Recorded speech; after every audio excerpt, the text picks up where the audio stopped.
Ассаламу алейкум, мекендештер, достор, жакшы саналаштар. Баарыңыздарга Америка Кошмо Штатынан чоң жалындуу салам.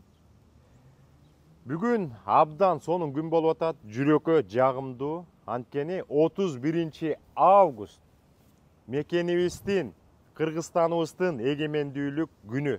Бул абдан чоң майрам биз үчүн. Ушул чоң майрам менен сиздерди чын жүрөктөн куттуктап кетүүгө уруксат этиңиздер.